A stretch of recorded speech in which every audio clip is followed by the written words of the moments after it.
बिस्मिल्लाहिर्रहमानिर्रहीम। अस्सलाम वालेकुम नाज़रीन, मुझे डॉक्टर अली कहते हैं और आज हम तारीख के झरोकों से पाकिस्तान के उस गुमनाम हीरो की सच्ची दास्तान का जिक्र कर रहे हैं जिसने अपनी सिविलियन नौकरी छोड़कर पाक फौज के लिए अपनी जान कुर्बान कर देने के जज्बे से पाकिस्तान की खुफिया एजेंसी को ज्वाइन किया। उन्हें किन किन मसाइल का सामना करना पड़ा और कौन कौन से मिशन सरअंजाम देने के लिए उन्होंने क्या क्या बहरूप अपनाए, इन तमाम वाक़यात का जिक्र करेंगे हम वतन के उस गुमनाम गाजी की जुबानी। वीडियो की तफसील में जाने से पहले हमारे चैनल को सब्सक्राइब कर लीजिए ताकि हमारी आने वाली खून गरमाने वाली वीडियो सबसे पहले आप तक पहुंच सके। नाज़रीन, पिछले एपिसोड में हमने जिक्र किया था, हमने बठिंडा से बरास्ता दिल्ली जाने के लिए पहले जालंधर और फिर दिल्ली जाने को तरजीह दी क्योंकि हमारे सफ़र के दौरान 3 बड़ी छावनियाँ जालंधर, लुधियाना और अम्बाला आनी थी। 16 दिसंबर 1971 को पाकिस्तान के सैकड़ों नहीं बल्कि हजारों फौजियों ने हथियार नहीं डाले थे। उनमें से कुछ बर्मा की तरफ और बेशतर भारतीय सरहदों में दाखिल हो चुके थे और छुपते छुपाते पाकिस्तान के पंजाब बॉर्डर की जानिब जा रहे थे। उन्हें ही पकड़ने के लिए भारतीय पंजाब में अमृतसर की तरफ जाने वाली ट्रेनों की चेकिंग की जाती थी। बठिंडा से दिल्ली के सफर के दौरान हमने 3 और मिलिट्री स्पेशल ट्रेनें देखी। एक तो बठिंडा स्टेशन पर खड़ी थी, 2 ट्रेनों में फ्रांस के बने हुए AMX-13 और रूसी PT-76 टैंक, दूरमार तोपें, हविट्जर और कैट टाइगर मिसाइल की बैटरियां लदी हुई थीं। नाज़रीन, उन ट्रेनों को बाकी सब ट्रेनों पर फोकियत देकर थ्रू कर दिया जाता था। उन ट्रेनों के पाकिस्तानी सरहद की जानिब जाने से भारतीय अज़ाइम का साफ पता चलता था कि वो मगरबी पाकिस्तान पर फौजी दबाव बढ़ा रहा है और साबिका मशरकी पाकिस्तान से फौजें हटाकर मगरबी पाकिस्तान की सरहद पर जमा कर रहा है। रूसी साख्ता PT-76 टैंक एम्फीबियस यानी पानी में तैरने वाले टैंक्स हैं। सीज फायर के बाद उन मखसूस टैंकों को पाकिस्तानी बॉर्डर पर लाने से भारतीय इरादे साफ जाहिर हो रहे थे। एक ट्रेन में भारतीय फौजी सवार थे। सिर्फ आधे दिन में हमने 4 फौजी ट्रेनें देखी थी और मैंने उन ट्रेनों और उनकी कार्गो को अच्छी तरह जहन में बिठा लिया था ताकि अपनी पहली रिपोर्ट में उसका जिक्र कर सकूं। नाज़रीन, तकरीबन रात 9:30 बजे ट्रेन शाहदरा स्टेशन पर रुकी। दिल्ली में भी जमुना के मगरबी जानिब शाहदरा स्टेशन है, बिल्कुल लाहौर वाले शाहदरा स्टेशन की तरह, और हम उसी स्टेशन पर गाड़ी को छोड़कर 2 टैक्सियां लेकर दिल्ली की जानिब रवाना हुए। तयशुदा प्रोग्राम के मुताबिक सब्जी मंडी स्टेशन के करीब घंटाघर चौक में हमने 2 मामूली होटल्स में क़याम किया जो कि भारत में शनाख्ती कार्ड राइज नहीं है, इसलिए उन होटलों में कमरा हासिल करने में कोई दुश्वारी न आई। वहां हम सब ने खुद को मामूली कारोबारी हैसियत से मुतारफ करवाया और बताया कि हम गिरदोनवा के छोटे शहरों से खरीदारी के लिए आए हैं। हमारी बॉर्डर क्रॉस करने की टेंशन भी खासी कम हो चुकी थी। मैंने अपने साथियों को 2-2 की टोलियों में दिल्ली में घूमने फिरने की इजाज़त दी। होटलों में हमने दाखिले के रास्ते के अलावा किसी इमरजेंसी के लिए दूसरे रास्ते भी तलाश कर लिए थे। हमारा क़याम पहली मंजिलों पर था और एक मंजिल से कूदना हमारे लिए कोई दुश्वार नहीं था। दूसरे रोज़ मेरे 4 साथी घूमने फिरने निकल गए।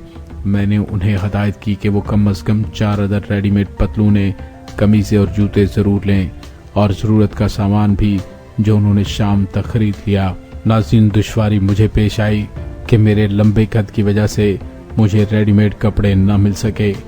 मैंने कनाट पैलेस में भी तकरीबन सब दुकानें छान मारी, सिर्फ एक सफारी सूट मेरे साइज का मिल सका।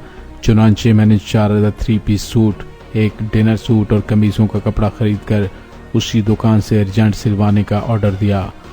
बूट मेरे साइज के मुश्किल से मिले। पाकिस्तान में तयशुदा प्रोग्राम के मुताबिक आला दर्जे के होटल में क़याम करना और मुख्तलिफ क्लबों खुसूसन जिमखाना और सर्विसेज क्लब में भी जाना था, लिहाजा वहाँ के माहौल के मुताबिक मुझे कपड़े खरीदने थे। हमने 2 दिन दिल्ली में घूम फिर कर गुजारे और नई दिल्ली और पुरानी दिल्ली के मुख्तलिफ इलाके देखे। मेरे साथियों को पुरानी दिल्ली में और मुझे नई दिल्ली में क़याम करना था। पाकिस्तान से आने वाले कॉन्टैक्ट से मिलने की जगह भी देखी और वहाँ से निकलने के मुख्तलिफ रास्ते भी ज़हन नशीन कर लिए। 2 रोज़ बाद मैंने साथियों को मुख्तलिफ औकात में कार्बेंशन होटल में चेक इन होने का कहा और खुद लोधी होटल का रुख किया।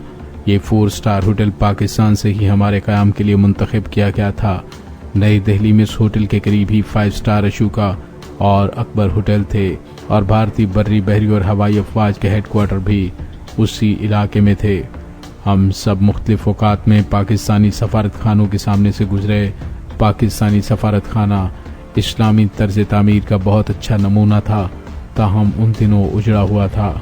लोगों ने पत्थर मार मार कर बेशतर शीशे तोड़ दिए थे।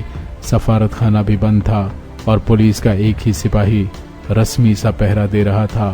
अब हमें इंतज़ार था अपने कांटेक्ट का, जिसे हमारी रवानगी के 10वें दिन मुझसे मिलना था और डाक देनी थी, जिसमें मज़ीद हदायत हमें मिलनी थी और इस दौरान हमें अपना होमवर्क मुकम्मल करना था। मैंने अपने 2 साथियों को झांसी भेजा। झांसी से पहला स्टेशन बाबीना है और इन दोनों स्टेशनों के दरमियान भारत की 1st आर्मर्ड कोर का एक टैंक डिवीजन और नंबर 10 आर्मर्ड ब्रिगेड बेस थी। मेरे साथियों के जिम्मे ये काम था कि झांसी में कोई माकूल होटल देखें और मालूम करें कि हेडक्वार्टर तक जाने के लिए टैक्सी या कोई सवारी मिल सकती है। नाज़रीन, झांसी का पुराना किला भी फौज के ज़ेरे इस्तेमाल था और उससे मुतल्लिक भी अगर कोई मुफीद इत्तलात मिल सकती तो वो हासिल करने के लिए कहा। नाज़रीन, मैंने अपने 2 दूसरे साथियों को आगरा भेजा कि वहाँ पर फौजी छावनी से मुतल्लिक जो भी मालूमात मिल सकती हों वो हासिल करें।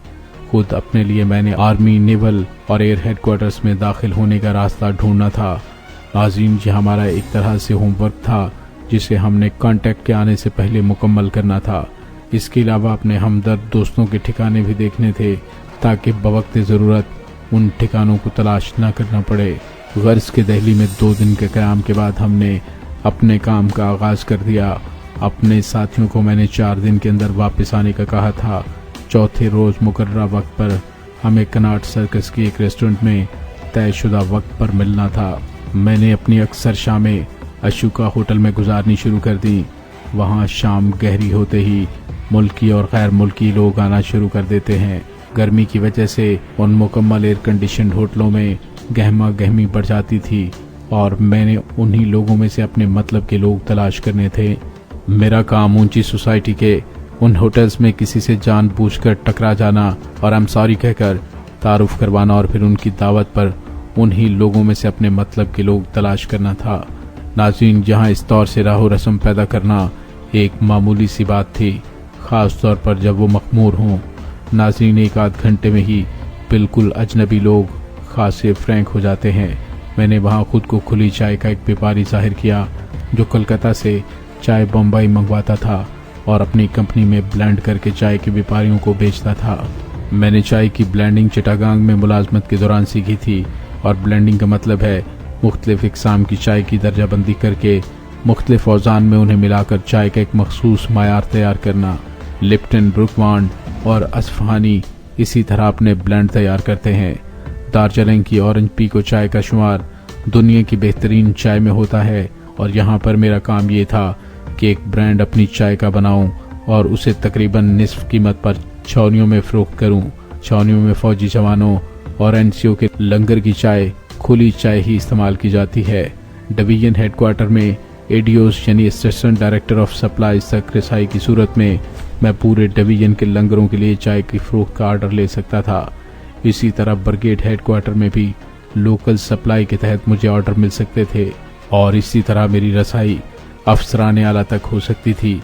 अशोका और अकबर होटल में मैं किसी ऐसे मौके की तलाश में जाता था कि किसी आला फौजी अफसर तक रसाई हासिल हो जाए और इस तरह छावनियों में चाय के ऑर्डर हासिल करने में ज़्यादा दुश्वारी पेश ना आए। नाज़रीन, उस आला सोसाइटी में अफसरान आला बनने तक शौहर का दिल अपनी बीवी से भर जाता है और बीवी ढलती जवानी की आखिरी बहारें लूटने के लिए बेताब होती है। आला हिंदू माशरे और खुसूसन फौज में मगरबी असरात इतने बढ़ चुके थे कि अक्सर जोड़े आते तो इकट्ठे थे लेकिन वापस अलग अलग जाते थे और उनकी यही कमजोरी मेरी कामयाबी का रास्ता आसान करने वाली थी। नाज़रीन, इस दौरान मेरे 4 साथी भी वापस लौट आए और इंतहाई मुफीद मालूमात लाए। आगरा छावनी तकरीबन खाली थी और छावनी में मुकीम बेशतर फौजी मगरबी पाकिस्तान की सरहद पर गए हुए थे। जाट रेजिमेंट और सिख रेजिमेंट की 2-2 बटालियंस मौजूद थीं। दूसरी जानिब झांसी और बाबीना के दरमियान आर्मर्ड डिवीजन के इलाके में किसी सिविलियन का दाखिला काफ़ी ख़तरनाक था। और मुकम्मल तहकीक और तलाशी के बाद ही किसी को उस इलाके में जाने की इजाज़त दी जाती थी। झांसी के किले में एमुनिशन डिपो था और वहाँ सिक्योरिटी बहुत सख्त थी। नाजरीन, बहरहाल हम फिल्में देखने और महज सैर व तफरीह के लिए तो दुश्मन के मुल्क में नहीं गए थे। अपने मिशन की तकमील में जो भी रुकावटें थी हमें उन्हें बहरहाल दूर करना था। अब हम अपने कांटेक्ट के मुंतज़िर थे। मुकर्ररा तारीख की रात में मुकर्ररा जगह पर पहुंच गया। मुझे सख्ती से हदायत की गई थी कि कांटेक्ट से सिर्फ मैं ही मिलूं और ज़्यादा से ज़्यादा 15 मिनट तक मुकर्ररा जगह पर इंतज़ार करूं। अगर कांटेक्ट ना आए तो फ़ौरन वहां से गायब हो जाऊं और ठीक 1 हफ्ते बाद उसी जगह और उसी वक्त ठीक 15 मिनट इंतज़ार करूं। नाज़रीन, इसके बाद क्या हुआ ये मैं आपको बताऊंगा अगली किस्त में। तब तक के लिए इजाज़त दीजिए। पाक फौज जिंदाबाद, पाकिस्तान जिंदाबाद।